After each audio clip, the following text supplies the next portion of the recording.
Komið sæl og velkomin í forystusætið. Stjórnmálasamtökin Dögun bjóða fram í öllum kjördæmum fyrir komandi kosningar. Þau voru með 0,2% fylgi í könnun Gallup í ágúst og í nýjustu Gallup-könnun mældist fylgið 1,6%. Það því langt í að Dögun komi manni á þing og við spyrjum Ragnar Þór Ingólfsson, oddvita flokksins í Suðvesturkjördæmi, út í stefnumálin hér í kvöld og af hverju Dögun nær ekki eyrum kjósenda.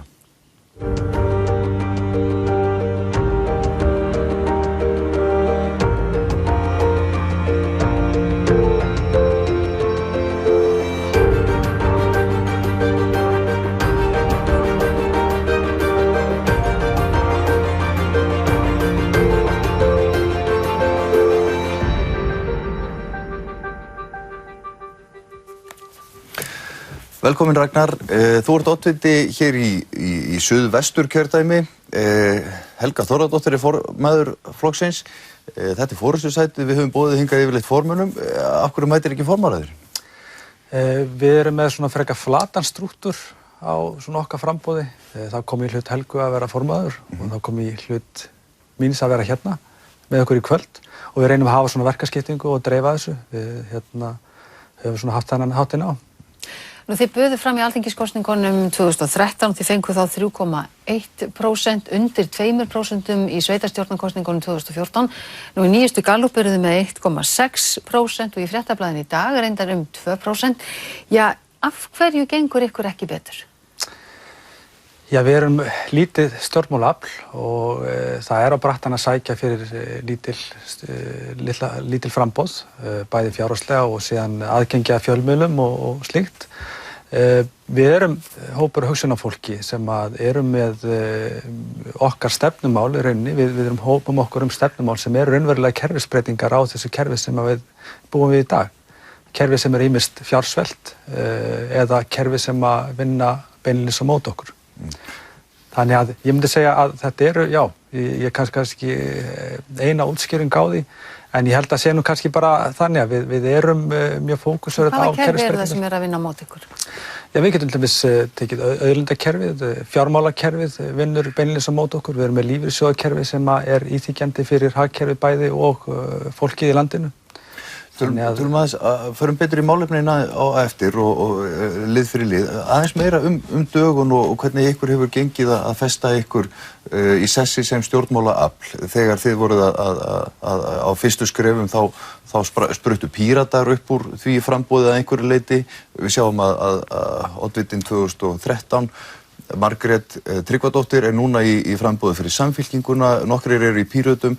Þetta svona daldið óstöðugt virðist manni.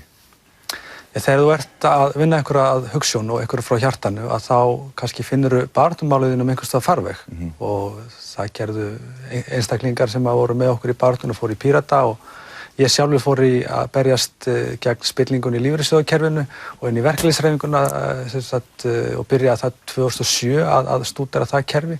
Ég fer inn í stjórn VR og búinn að vera að berjast þar við vindmyllur stéttarfélagana. Og þetta langhlaup og það mjög ánægjulegt að eitthvað af þessum framboðum ná í gegn. Við bíðum eftir að ná í gegn og þegar við náum í gegn vonandi að þá munu allir taka eftir því. En svona rétt áður við förum í málefnin, ykkur hefur ekki dottið í huga að bjóða bara fram, já, með öðrum flokkum eða innan annarra flokka? Það hefur komið til tals og það hefur verið reynt áður, fyrir síðustu kosningar, en eins og sé, það hefur bara ekki gengið upp. Ég held að kannski framboðin hafa talað saman kannski of seint, þessi minni framboð, og það hefur kannski verið ástæðan fyrir að það hefur gengið illa að koma það saman. En við ætlum að breyta kúrs, nú það stefnumálin. Já, þið talið að þið viljið afnema völd fjármálakerfisins yfir lífi fólks, eins og þið orðið það á heimasíðunni ykkar. Hvaða völd eru þetta? Já, þetta eru til dæmis þetta ægivald fjármálakerfisins yfir almenningi í landinu í formi vaxtaokurs, í formi ósveigjanleika þegar kemur að því að greiða úr vanda fólks til dæmis eftir fjármálahrunið og fjármálakreppuna. Og við viljum til þess með því stofna samfélagsbanka sem þekkt viðskiptamódel í kringum okkur, til dæmis í Þýskalandi, það sem að 50 milljónir Þjóðverja versla við Sparkassen og slík módel af 80 milljónum Þjóðverja og slíkur banki nýtur mikils traust í þýsku samfélagi, öfugt við fjárfestingabankan sem að að gamla og í mjög áhættusömum viðskiptum á kostnað skattgreiðenda. Þetta, þegar þið talið samfélagsbanka, við vorum hérna með sparisjóði sem fóru illa út úr hruninu eins og flestir bankar hér. Hvernig skilgreinur þennan banka? Hver munurinn á til dæmis samfélagsbanka og bara til dæmis sparisjóði? Sparisjóðnir, það nánast búið að kippa rekstrargrundvelli undan sparisjóðunum með breytingum á lögum og það þarf að breyta lögum á Íslandi fyrir samfélagsbankana. En samfélagsbanki er þannig viðskiptamódel að hann vinnur fyrir fólkið í landinu, ekki öfugt. Og þegar ég tala slíkt að samfélagsbankar, þeir greiða ekki bónusa, þeir skila arðinum aftur til síns nærumhverfis eða samfélagsins. Samfélagsbanki getur verið rekinn af bæði ríki eða sveitarfélögum eða samvinnufélögum og það það sem þarf að gerast, það þarf að breyta lögum til þess að þetta sé hægt. Síðan, þegar við vorum að tala með fjármálakerfið áðan, að það eru 20.000 einstaklinga á Íslandi sem að koma hérna eftir bankahrunið sem að fá ekki greiðslukort eða geta ekki fengið sambærilega bankaþjónustu og einn almenni borgari. Og það það sem við erum að tala ofbeldi þessara fjármálafyrirtæki sem eftir standa, að þau eru ennþá í þessu braski. Starfsfólk fjármálakerfisins á bónusum við að hámarka arðsemi og ganga eins harkalega að einstaklingum og fólki og heimilum landsins eins og hugsa sketur til þess að fá fyrir það aukalega greitt. En Ragnar, þið viljið afnema verðtryggingu af neytendaláni, þið viljið setja þak á vexti og skilja með viðskipta og fjárfestingabanka. Já, hvernig ætlaði að fara að þessu? Þú segir okkur bara stuttlega frá því með verðtrygginguna. Að afnema verðtryggingu í rauninni pennastrikk í sjálfu sér. Já, það hefur nú reynst erfiðar en svo hingað til. Já, þetta eitt líklegast frægasta kosningaloforð Íslandssögunnar. Að það að afnema verðtryggingu á neytendaláni. En það hefur ekki tekist alveg hingað til? Nei, það hefur kannski ekki verið vilji til þess. Það alltaf einhver afsökun eins og til dæmis að við getum ekki afnumið verðtryggingu nema að það séu til þess skilyrði í hagkerfinu eins og lág verðbólga og slíkt og það einmitt mjög lág verðbólga nú á Íslandi. En þegar að viljinn ekki til staðar að ganga gegn þessu gegndarlausa vaxtaokri sem við höfum í þessu þjóðfélagi að þá þarf einhvern veginn að halda upp þessum kyndli að fara gegn þessu meini á íslensku samfélagi, þessari svikamölu og það eitt af okkar helstu stefnumálum. En við ætlum aftur að beðja reyta kúrs í stefnumálunum ykkar, við ætlum að snúa okkur að velferðarmálunum. Hvað í huga ykkar í dögun brýnast? Við þurfum fyrst og fremst að stefna því að vera með gjaldfrjálst heilbrigðiskerfi, ekki bara að komast inn á spítala, heldur geðheilbrigði, tannheilbrigði og annað slíkt. Og það hlýtur að vera algjört forgangsmál að ganga í þau mál. Velferði nær til öll okkar grunnþjónusta, grunnskólinn, gjaldfrjálst menntakerfi, gjaldfrjálst heilbrigðiskerfi. Þetta eitthvað sem við verðum að hafa í okkar samfélagi bara þannig að við getum til dæmis fengið fólki okkur aftur til landsins sem hefur þá flúið þessi lífskjör sem við erum að berjast gegn því að breyta, eða berjast fyrir því að breyta. Nú talar landlæknir til dæmis það að það sé ekki skynsamlegt að hafa alveg gjaldfrjálsa heilsugæslu til dæmis. Ég meina gjöld eru ákveðið stýritæki í þjónustuna. Óttist þið ekki að það sé ákveðin sóun sem felst í því að hafa þetta alveg gjaldfrjálst? Við erum þeirra skoðunar að gjaldfrjálst heilbrigðiskerfi geri akkúrat öfugt að það muni draga úr kostnaði heilbrigðiskerfisins. Við getum tekið sem dæmi. Hvað kostar að fara til tannlæknis og gera við eina smá skemmd í tönnunni? Það ódýrara eða bíða eftir að þú þurfa að rótafylla eða jafnvel rífa úr tönnuna og smíða nýja eða jafnvel leggjast inn á sjúkrahús vegna sýkingar? Og þetta eru staðreynd, þetta að gerast, að fólk að leggjast inn á spítala út af sýkingum, út af... En hafið þið kostnaðarmetið þetta loforð? Það rosalega erfitt að kostnaðarmeta slík loforð, en við þurfum líka að spyrja hvað kostar að gera ekki neitt. Þetta ekki ástand sem hefur skapast yfir nótt. Við erum búin að vera með áralanga biðlista á greiningarstöðu ríkisins. Við erum búin að vera með fjársvelti í geðheilbrigðismálum árabil og áratugabil. Hvað ætlið að gera til þess að stytta biðlista hjá greiningarstöðum? Það þarf einfaldlega að leggja miklu meira fé í þetta. Ég meina, hvað kostar það samfélagið að bíða eftir því að við getum bara tekið við alvarlegustu málunum og við ætlum að taka á móti úlingum við getum ekki tekið á móti úlingum nema þess að við konum með dúkanhífinn í hendina. Er það samfélag sem við viljum búa í? Hvað spörum við mikið á því að taka á vandanum strax? Hvað spörum við mikla pening á því? Og það ómögulegt að segja hvað þetta kostar, en við eigum ekki eins og þurfa að spyrja að því. Við eigum bara að gera þetta. Þetta eru grunnmannréttindi. Já, vissulega, en það kostar samt og einhvers staðar verða peningar til að koma. Að sjálfsögðu, en það er nóg til að peningum í þessu landi. Það er nóg til að þeim. Og það er hægt að sækja fjármagn til þess að fjármagna þetta. Þið leggið áherslu á að rekstur og stjórnun í heilbrigðisþjónustu sé á höndum hins opinbera. Hvað með þessa þjónustu sem er í höndum einkaaðila í dag? Viljið þið segja upp slíkum samningum, heilsugæslulæknum, sérfræðilæknum og fleiru? Við þurfum í fyrsta lagi að mynda okkur einhverja sýn yfir það hvernig við viljum hafa heilbrigðisþjónustu, heilbrigðiskerfið. Við munum öll eftir því að hér komið fréttir að hér var að vera að reisa einkaspítala í einu bæjarfélaginu og stjórnmálamenn lyfta bara öxlum og vita ekkert hvað er í gangi. Það er engin framtíðarstefna einhvern veginn í hvernig við ætlum að hafa þetta. Við viljum hafa þessi mál í höndum hins opinbera í yfirstýringu. Já, en hluti af kerfinu er núna í höndum einkaaðila og þegar þið bjóðið fram og segið við viljum að þetta sé í höndum hins opinbera, þá felst í því ákveðin áskorun á það að leysa úr að sjálfsögðu. Hinu. Það skulum taka sem dæmi að það er búið að taka út úr einkarekna hluta heilbrigðiskerfisins 100 milljóna. Hvert fara þessi peningar? Fara þeir í að bæta heilbrigðiskerfið, bæta þjónustuna? Þannig að spurningin er... Nei, þeir fara ekki í það. Við verðum ef við ætlum að halda hérna mannsæmandi grunnþjónustu og heilbrigðisþjónustu, þá þurfum við að taka einhverja stefnu í þessum málum. Og þegar verið að taka 100 milljóna í arð út úr kerfinu, þá er það ekki að fara í þjónustu við sjúklinga. Það er ekki að fara í það að bæta og bæta kerfið. Útskýrðu þetta aðeins betur. Já, það er verið að taka, við vitum það er búið að taka út úr heilsugæslunni mikinn arð sem hleypur á 100 milljóna. Og þessi arður er ekki að skila sér í bættri heilbrigðisþjónustu eða bættri þjónustu við sjúklinga.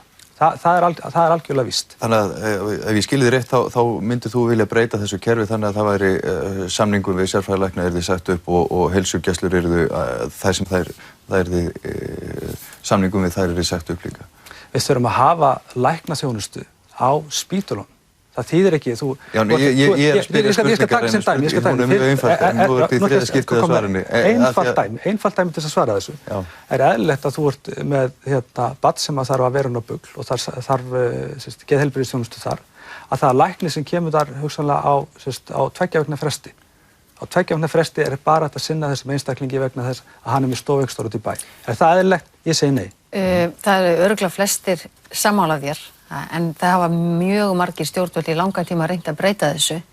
Hvernig ætlið þið að fara að þessu? Þú segir að það sé ekkert mála annum að verðtryggingur, en hvernig ætlið að breyta þessu? Hvað er þið fyrsta verkefnið ykkar?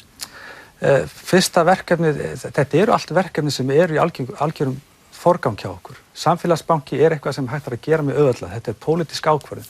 Og ástæðan fyrir því að við erum í þessari stöðu með heilbrigðiskerfið, með lánamálin, vaxtamálin, að þetta er afleiðing ára langra vanrækslu stjórnmálamanna og stjórnmálaflokka. Þetta er ekki eitthvað sem gerist yfir nótt. Þetta er áralöng vanræksla við fólkið í landinu. Þá ætlum við að snúa okkur hins vegar. Við ætlum aftur að breyta kúrs. Við ætlum að spyrja þig núna út í húsaleigumarkaðinn. Þið viljið að hann sé byggður upp í að meðal annars að norrænni fyrirmynd. Já, hvað felst fyrst og fremst í því? Það er alltaf verið að tala kostnað við kerfið, byggingakostnað, breytingum að byggingareglugerð. Ef við tökum bara kostnað við unga fólki í dag sem er að reyna að koma að sér þaki yfir höfuð, hvort sem að sé á leigumarkaði eða einkamarkaði, að þá eru vaxtakjörin þannig að það kostar, þú ert að borga 3 til 4 sinnum upp húsnæðið þitt yfir lánstíman. Þannig að við erum með einstaklingar sem eru reknir inn í jafngreiðslu lán sem að gera það verkum að stýritæki Seðlabankans meðal annars vinnur ekki gegn þenslu og hefur ekki tilætlaðan árangur. Síðan erum við með lífeyrissjóðina og fjármálafyrirtæki sem eru að kaupa upp íbúðir hérna í stórum stíl með einkaframtæki og eru að leigja út á uppsprengdu verði. Svo erum við lánamarkaðinn, unga fólkið, það ekki nóg bara fyrirfram greiða vaxtaágreiði eins og Samfylkingin vil gera og þá hefur 3 milljónir til þess, þó að útborgun í íbúð í dag séu kannski 6 til 8 milljónir lágmark, að það að fá greiðslumat. Unga fólki fær ekki eins og greiðslumat fyrir 140.000 þó að sé að leigja á 200.000. Það er eitthvað svo mikið að þessu kerfi að það verður einfaldlega að fara í einhverja róttækar breytingar. Og hvað er fyrsta verkið? Fyrsta verkið, það þarf að auka framboð af bæði lóðum og byggja fleiri íbúðir. Það er allt og lítið húsnæði hérna, það er ekki bara vandi unga fólksins, heldur líka bara alls samfélagsins. Þetta tekur tíma að byggja. Það eru allstaðar biðlistar og þetta er þessi vanræksla sem ég var að tala um. Að fyrst núna, 5 mínútur í kosningar eru stjórnmálaöflin sem eru búin að stýra þessu landi í síðustu áratugi, bæði til hægri og vinstri, eru að fyrst að vakna upp núna, að það þurfa að fara að gera eitthvað í þessum málum. Þetta er afleiðing ástandið sem við stöndum fram fyrir í dag. Þið talið mikið um það að það þurfi að breyta stjórnarskráni. Hverjar eru helstu breytingarna sem þið viljið ráðast í? Beint lýðræði og auðlindamálin, sjálfsögðu. En síðan þurfum við að fara eftir, það var haldinn hérna þjóðfundur, risastór þjóðfundur og það var haldinn þjóðaratkvæðagreiðsla í kringum það og að við séum ekki búin að, ennþá í dag, búin að virða þá niðurstöðu er reyni hreint með ólíkindum og segir kannski mest um hversu lýðræðið er ábótavant hérna á Íslandi. Viljið þið samþykkja frumvarp stjórnlagaráðs óbreytt og gera það að stjórnarskrá? Til að byrja með þurfum við að gera það vegna þess að þetta var vilji fólksins.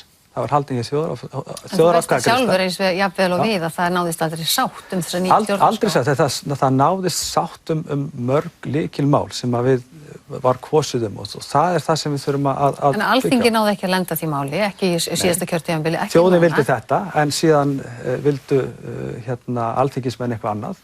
Hverra hagsmunir þeir voru gæta veit ég. En er ekki dálítið erfitt að segja að þjóðin vildi þetta? Við vitum vel að það eru mjög skiptar skoðanir meðal almennings frumvarp stjórnlagaráðs og það eru mjög skiptar skoðanir meðal sérfræðinga, helstu sérfræðinga í lögfræði og sem hafa gagnrýnt frumvarpið. Af hverju látið eins og það ríki einróma sátt þetta hjá þjóðinni en deilur það hjá Alþingi? Er það ekki allt of mikil einföldun? Það er kannski einföldun. Ég meina ef við tökum til dæmis Evrópusambandið, ég meina ef við kjósum Evrópusambandið og meirihlutin vill fara í Evrópusambandið, þá verða hinnir sem að vilja það ekki að hlíta þeirri niðurstöðu, það ekki? En það var mjög lítil þátttaka í þessari þjóðaratkvæðagreiðslu stjórnarskrána. Í kosningunum stjórnlagaráð, til stjórnlagaráðs. Já, ég meina það, segir það ekki? Þú verður að taka þátt í atkvæðagreiðslum til þess að fá einhverja niðurstöðu. Þess vegna viljum við til dæmis beint lýðræði vegna þess að við viljum ekki að... En skiptir ekki mestu máli ef þá að gera breytingar á stjórnarskránni eða samþykkja nýja stjórnarskrá, er ekki grundvallaratriði að þessi sátt? Þetta er grundvallaratriði að þessi sátt, en á einhverju tímapunkti þá kemur einhver skurðapunktur þar sem þarf hreinlega kjósum hlutina. Og við erum bara hlynnt, við erum mjög lýðræðislegt og lýðræðisinnað afl og við erum mjög hlynnt í að halda þjóðaratkvæðagreiðslur og kjósa hlutina. Það eru, menn hafa talað að þetta kallast dálítið á svona smáskrifa breytingar á stjórnarskránni eins og hafa verið gerðar í gegnum tíðina og síðan heildarendurskoðun. Mynduð þið fallast á litlar breytingar í einu á stjórnarskránni? Það eru kosti við litlar breytingar, galli við stórar og mikla pakka eru að sjálfsögðu þeir að þú ert kannski sammála einu hlut en ósammála öðrum. Alveg svo til dæmis í síðustu kjarasamningum þá var kosið ákveðna launahækkun og samhliða því var kosið að hækka iðgjöld í lífeyrissjóði upp í 15,5%. Ég var til dæmis algjörlega ósammála því, en sammála hinnu. Við ætlum aftur að kjósa pakkan. Við ætlum aftur að breyta kúrs og koma efni sem að ykkur í dögunni mjög hugleiðið, það er að segja að þið viljið stokka upp fiskveiðistjórnarkerfinu. Hvað er að kerfinu sem nú er við lýði? Kerfið er meingallað. Að hvaða leyti? Já, ef við tökum bara gróðan í kerfinu, milljarður á viku til fámennrar klíku eiganda er það þannig? Stjórnenda kvótans, já, það er þannig. Það er talað milljarð á viku sem er að koma inn í hagnað. En það sem við þurfum, við þurfum fiskveiðistjórnarkerfi sem byggir á atvinnusköpun og greiðir arð til samfélagsins. Við höfum talað fyrir því að allur fiskur verður settur á markað, sem er mjög mikilvægt vegna þess að bæði fyrir sveitarfélögin að fá útsvar og skattgreiðendur og sjómenn að fá laun, að þá í rauninni óskiljanlegt að fiskur sé í rauninni verðmetinn af einhverjum aðilum langt undir markaðsvirði. Og þetta myndi líka opna möguleika fyrir til dæmis fiskvinnslur og bæjarfélög sem hafa misst kvóta til þess að kaupa fisk á jafnréttisgrundvelli til þess að vinna fisk og selja svo áfram. Við viljum líka, kannski ágætt að koma inn á það, við viljum líka að handfæra við að krókaveiðar verði gefnar frjálsar og það mun klárlega auka atvinnu. Þið talið aðeins í bæði í auðlindageiranum, orkunni, sjávarútveginum og þá talið að það verði að tryggja þjóðinni betur arðinn af þessum auðlindum. Hvaða hugmyndir hafið það, hvernig á að gera það? Fyrrverandi skattrannsóknarstjóri hefur bent á meingallað rauninni lagaumhverfi stóriðjunnar sem að getur rauninni komist hjá því að greiða til samfélagsins arð af gríðarlegri veltu og þar þarf að breyta lögum og það þarf að fara í rauninni heildarendurskoðun á rauninni skattalöggjöfinni og líka stórefla skattrannsóknir. Við erum að tala í samfélagi þar sem að skattundanskot eru talin vera kringum 90 milljarðar. Hvað er þetta að gera fyrir 90 milljarða í þessu þjóðfélagi? Nú fyrir þinginu frumvarp skattabreytingar, skattaundanskot og þar einmitt ákvæði þessa þunnu eigin fjármögnun sem að þú ert væntanlega að vísa í. Er eitthvað fleira sem þarf að gera? Það er eftirlitið. Það er ekki nóg að vera með lagabókstaf, það þarf að fara eftir honum og það þarf að vera eftirlit og það þarf að vera, við þurfum að hafa mannskap og fólk til þess að sinna þessu eftirliti og sækja þá peninga sem eru að falla milli skips og bryggju í þessu kerfi. En hvað metið þið í dögun að til dæmis veiðigjaldi gæti skila miklu í ríkissjóð? Veiðigjaldið? Við viljum, eins og ég sagði, við viljum fyrst og fremst allan fisk á markað. Já, en hvaða hugmyndir hafið þá að veiðigjaldi gæti skila miklu? Hvað segja ykkar útreikningar? Við erum, það gæti, ef við tökum bara, ef fiskurinn undir verðmetinn sem nemur jafnvel alltaf helming, að þá ættum við að geta fengið þann helming í viðbót við þau veiðigjöld sem nú eru. Aðeins Evrópumálin, hvaða skoðun hefur dögun á aðild Íslands til dæmis að Evrópusambandinu?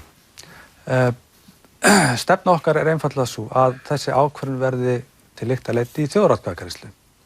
Ef við tökum bara dögun sem slíka og okkur einstaklingarna sem erum í kringum öll þessi málefni, þá eru einstaklingar innan döguna sem eru hlynntir Evrópusambandinu og aðrir sem eru á móti. En við erum þó sammála það að við látum þjóðina ráða för. En þjóðaratkvæðagreiðslu hvað? Já, aðildarviðræður. Við náttúrulega erum að horfa svolítið að halda aðildarviðræðunum áfram eða þjóðaratkvæðagreiðslu það hvort að þjóðin vilji ganga í Evrópusambandið? Það eru skipta skoðanir þetta hjá okkur sem vilja að taka þráðinn að nýju. Ég til dæmis líti ekki á Evrópusambandið sem sama Evrópusamband og var þegar kjósendur þurfa kannski að vita það áður en þau ganga að kjörborðinu hvaða skoðun þið hafið. Já, ef við ætlum að kjósa þetta, þá verður náttúrulega ákveðið í stærra samhengi hvað verður kosið nákvæmlega, hvort aðild verður að byrja upp á nýtt eða hvort þeim verður haldið áfram. En mér finnst eðlilegt að skoða hlutina frá byrjun, ekki bara út af því að Bretar eru að fara út úr Evrópusambandinu, heldur líka bara vandræðin sem í gangi í Evrópu líka. Við erum að horfa á Deutsche Bank sem tæknilega gjaldþrota og svo kem ég aftur inn á Sparkassen sem samfélagsbanki. Hann er 200 ára gamalt módel og aldrei farið á hausinn. Nú eins og við komum inn á í byrjun þáttanins, þá eru þið ekki með mikið fylgi í skoðanakönnunum og ykkur gekk ekkert sérstaklega vel þegar þið buðu fram 2014 og 2013. En við vitum aldrei hvað gerist í kosningunum núna. Með hverju myndið þið helst vilja starfa? Við erum lítið, stjórnmálaafl. Við erum eingöngu með málefnastefnu sem við erum búin að fylgja okkur í kringum.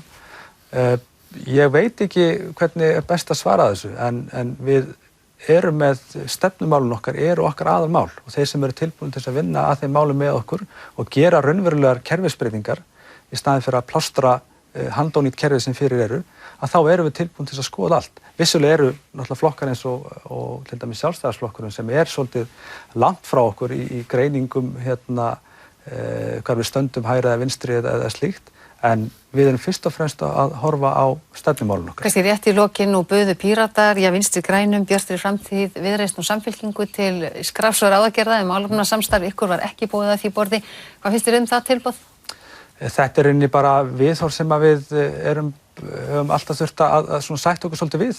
Það eru umræðu þættir á Stöð 2 til dæmis og það eru öllum boðið nema litlu öflunum. Við erum að synda upp á móti straumnum, við erum með vindinn í fangið og við erum hugsjónafólk, þannig að við kunnum ekkert annað og værum ekki hérna en við værum bjartsýn. Já, og þið eru hér að ræða málin, það er gott. Í sjónvarpssal. Og takk fyrir að bjóða okkur. Já, takk fyrir að koma. Takk fyrir að koma. Lokið hjá okkur í kvöld.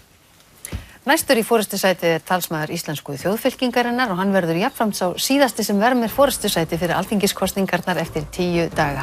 En áður en sá þáttur hefst minnum við á seinni málefnaþátt vikunnar Ísland og umheiminn, en þátturinn hefst strax að loknum fréttum, íþróttum og veðri á morgun með þáttöku fulltrúa 5 flokka.